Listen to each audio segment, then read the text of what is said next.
पुण्यात्माओं, incomplete जो knowledge रखते हैं उसके विषय में कहा है कि little knowledge is the dangerous thing, नीम हकीम खतराए जान। अभी तक जिन भगवानों को भगवान मान के इस पृथ्वी के जितने भी मानव हैं अपना कल्याण चाहते थे, ये खुद लिटल नॉलेज रखता है। इसने तो ऑप्शन छोड़ दिया कि उसके बारे में किसी बाखबर से पूछ लो। तो इन सदग्रंथों में वर्णित विधि से उस अल्लाहु अकबर की यानी कंप्लीट गॉड की अक्षर पुरुष की प्राप्ति हो ही नहीं सकती, उसकी भक्ति ही नहीं है। ये तो अल्लाहु अकबर मान के और इस गीता ज्ञानदाता, वेद ज्ञानदाता, कुरान शरीफ के ज्ञानदाता, बाइबल के ज्ञानदाता की पूजा करें। जो अन्य देवता है, अन्य प्रभु है, अन्य स्वामी है, वो कुल मालिक नहीं है, वो अल्लाह ताला नहीं है, वो कंप्लीट गॉड नहीं है। उस कंप्लीट गॉड की जानकारी इस दास के पास है।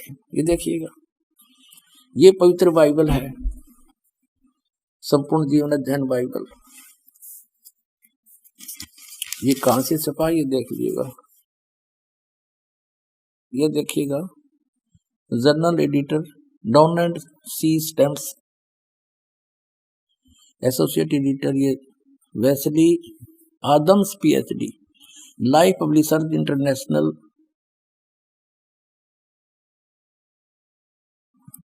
अब ये वही है सारा कुछ, और ये सारा दिखा दूं, पढ़ लो तुम। अब इसके हम इस पे आते हैं उत्पत्ति पर। देखिएगा, ये उत्पत्ति जिसको अंग्रेजी में इन्होंने कहा है जेनेसिस, जेनेसिस 1 प्रश्न नंबर 4 पे। आदि में यानी प्रारंभ में परमेश्वर ने आकाश और पृथ्वी की सृष्टि की। पृथ्वी बेडौल और सुनसान पड़ी थी, यह इस पर पहला दिन हुआ। फिर परमेश्वर ने जो कहा, जल के बीच एक ऐसा अंतर हो कि जल 2 भाग हो जाए। सारा कुछ क्या, सांझ हुई, भोर हुई, फिर दूसरा दिन हो गया। फिर सांझ हुई, भोर हुई, तीसरा दिन हो गया। हमने अपने मतलब की बात लेनी, ये चौथा दिन हो गया। सांझ हुई, भोर हुई, फिर चौथा दिन हो गया। अब हम ये 5वां दिन हो गया, प्रश्न नंबर 5 पर आ गया। ये सांझ हुई, भोर हुई, 5वां दिन हो गया। अब छठे दिन ये आ गया, छठा दिन। ये छठे दिन में चल पड़ा। इस प्रकार परमेश्वर ने पृथ्वी की जाति जाति के वन पशुओं को और जाति जाति घरेलू पशुओं और जाति जाति की भूमि पर सब रेंगने वाले जंतुओं को बना, और परमेश्वर ने देखा अच्छा है। फिर परमेश्वर ने कहा कि हम मनुष्य को, उन सब पशु पक्षियों को बनाकर, फिर हम मनुष्य को अपने स्वरूप के अनुसार बनाएं, अपनी समानता में बनाएं, और वे समुद्र की मछलियों और आकाश के पक्षियों और घरेलू पशुओं और सारी पृथ्वी पर सब रेंगने वालों जंतुओं पर जो पृथ्वी पर रेंगते अधिकार रखें।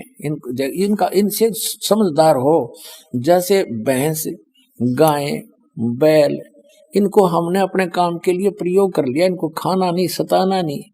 इनको जैसे गाय भैंस आपने रखी, उसको पहले आप पेट भरते हो, चराते हो, उसको नहवाते हो, धोआते हो, प्यार से रखते हो, जब वो दूध देती है।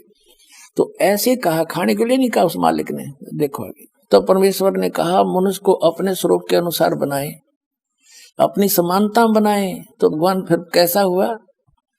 फिर परमेश्वर ने कहा हम मनुष्य को अपने स्वरूप के अनुसार बनाए, अपनी समानता बनाए, और वो समुद्र की मछलियों और आकाश के पक्षियों और घरेलू पशुओं और सारी पृथ्वी पर रेंगने वाले जंतुओं पर जो पृथ्वी पर रेंगते अधिकार रखे। आगे देखो, तब परमेश्वर ने मनुष्य को अपने स्वरूप के अनुसार उत्पन्न किया। अपने ही स्वरूप के अनुसार परमेश्वर ने उसको उत्पन्न किया, नर और नारी करके उसने मनुष्यों की सृष्टि की। तो भगवान कैसा? नर आकार, मनुष्य सदृश।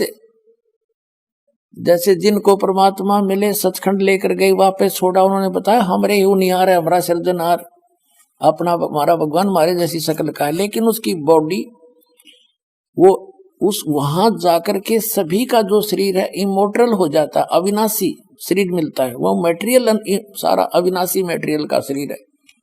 और यहाँ पर ये नासवान है ये शरीर। यहाँ जब आता है परमात्मा अपनी ओरिजिनल बॉडी से ही आता, वो अविनाशी, वो ऐसे ही किसी माँ से जन्म नहीं लेता, सह शरीर आता है, सह शरीर चला जाता है। आपको प्रमाण दिखाएंगे। अल्लाहू अकबर सह शरीर आया था, बालक रूप धारण किया, लीला करते बड़े हुए, फिर सह शरीर चले गए लाखों लोगों के सामने।